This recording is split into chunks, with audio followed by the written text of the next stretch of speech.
अरे कैसे मारा गया ये महत्वपूर्ण नहीं है, एक आतंक का पर्याय मारा गया, एक गुंडा मारा गया, गैंगस्टर मारा गया, इसके प्रति दुख प्रकट कर रहे हैं और ऐसे विलाप कर रहे हैं। तक मोतिहारी जिले में 38 से ज़्यादा लोगों के मरने का समाचार है।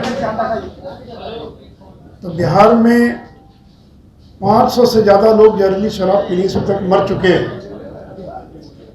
उनके प्रति आंसू बहाने के बजाय,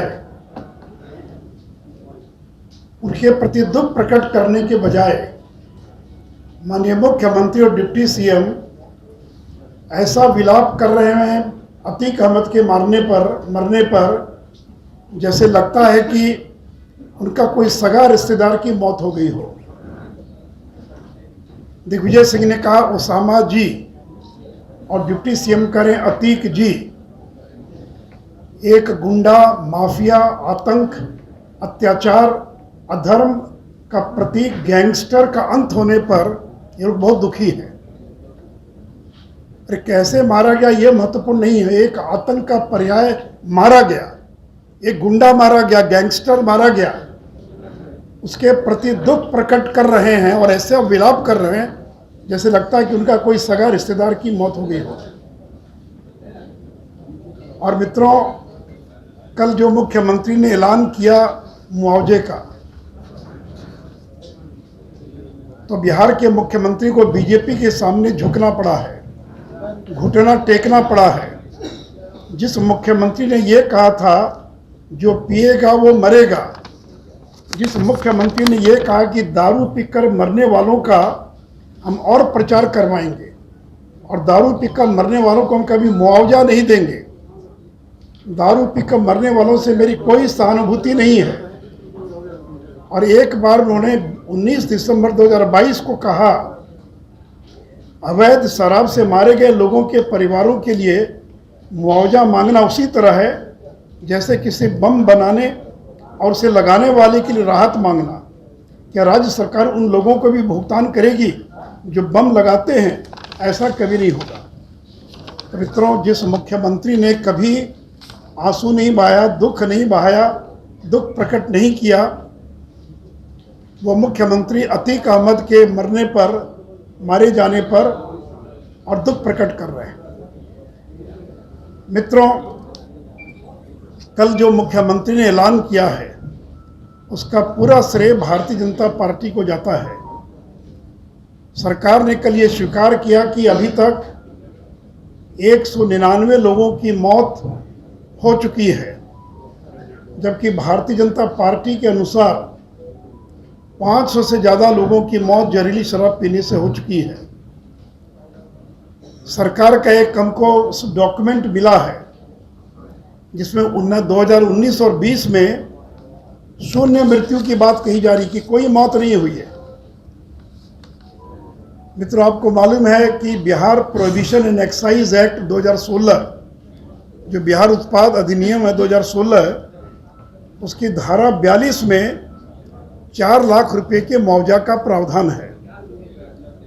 उस धारा 42 में यह भी प्रावधान है कि अगर जहरीली शराब पीने से कोई अगर गंभीर रूप से घायल हो जाता है या बीमार पड़ जाता है तो उसको 2 लाख रुपए तक की मदद की जाएगी और सामान्य रूप से जो पीड़ित है उसको 20,000 रुपया का प्रावधान है।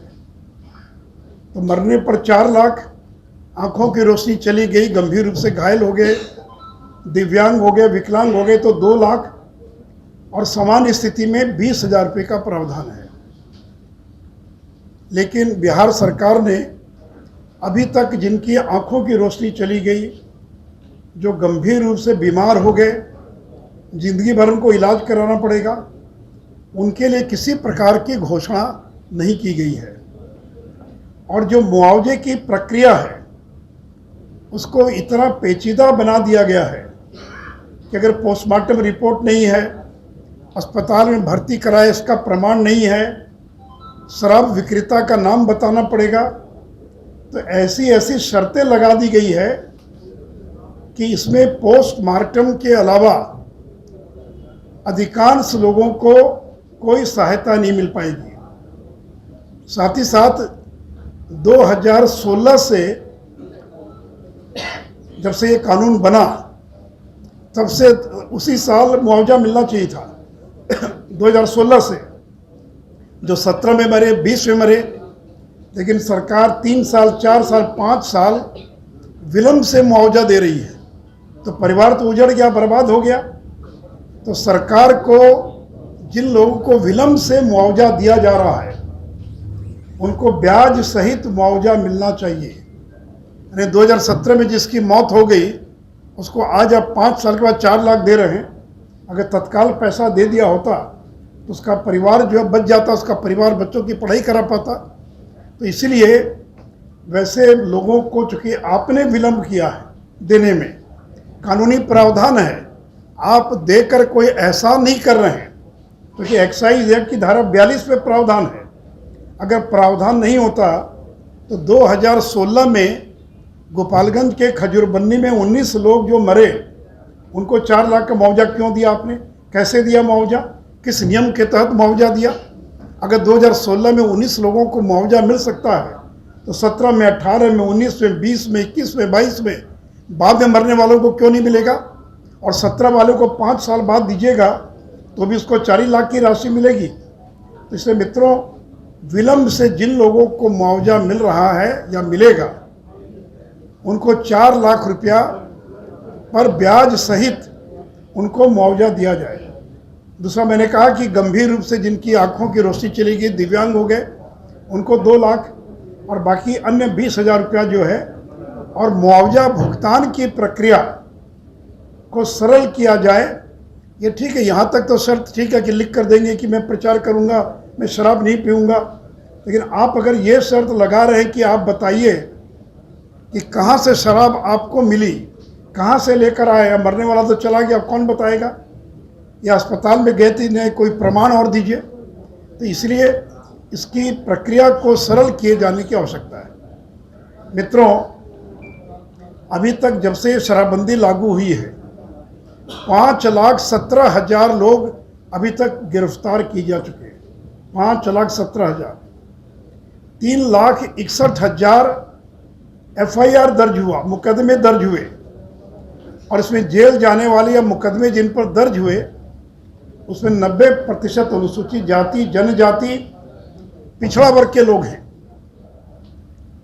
और इसलिए हमारी ये मांग है, भारतीय जनता पार्टी मांग करती है कि सरकार को आम माफी का ऐलान कर सभी मुकदमे वापस लेना चाहिए। इसके पहले भी कई बार सरकारों ने मुकदमे वापस लिए हैं, अलग अलग राज्य सरकारों ने, बिहार में भी। तो जितने मुकदमे चल रहे हैं शराबबंदी से जुड़े हुए, यानी 1 अप्रैल के पहले के जितने मुकदमे FIR हैं उन सारे मुकदमों को विड्रॉ किया जाए, वापस लिया जाए। और अभी भी जेलों में 25,000 लोग बंद हैं। बिहार की जेल की क्षमता 55,000 और 25,000 यानी आधे लोग बंद हैं जो शराबबंदी के कारण जेल चले गए। तो वैसे लोगों को तत्काल जो है और रिहा किया जाए। साथ ही साथ शराबबंदी के मामले में जो जेल गए उनके लिए अलग से जेल की व्यवस्था की जाए। ये अलग से डिटेंशन सेंटर, जैसे बच्चों के लिए अलग व्यवस्था होती है, रिमांड होम और बाकी जैसी व्यवस्था रहती है। बेचारा शराब पी लिया, नहीं पीना चाहिए, शराबबंदी है, उसको आप शातिर अपराधियों के बीच रखेंगे। जेल के अंदर तरह तरह के अपराधी हैं। और ये मेरा सुझाव नहीं, ये सुप्रीम कोर्ट के संजय किशन कौल जो वरिष्ठ जज हैं, उन्होंने 1 जनवरी महीने में बिहार सरकार को सुझाव दिया था कि डिटेंशन सेंटर, यानी जिनको पकड़े हैं उनको जेल भेजने के बजाय उनको डिटेंशन सेंटर में रखा जाए। और साथ ही साथ उन्होंने ये भी कहा था, संजय किशन कौल ने, कि जल्द से जल्द स्पेशल कोर्ट बनाइए। और मुख्यमंत्री की बार बार घोषणा थी कि स्पीडी ट्रायल कराएंगे, स्पेशल कोर्ट बनाएंगे। तो संजय किशन कौल की बेंच ने जनवरी में पूछा बिहार सरकार से, अभी तक आपने स्पेशल कोर्ट का गठन नहीं किया, कब तक स्पेशल कोर्ट का गठन करेंगे, कब जज की नियुक्ति करेंगे? और अगर आप नहीं कर सकते हैं तो हमको मजबूरन जेल में बंद सभी लोगों को रिहा करने का आदेश देना पड़ सकता है। यह मेरा वक्तव्य नहीं, ये सुप्रीम कोर्ट के वरिष्ठ जो जज है संजय किशन कौल, ये उनका वक्तव्य है।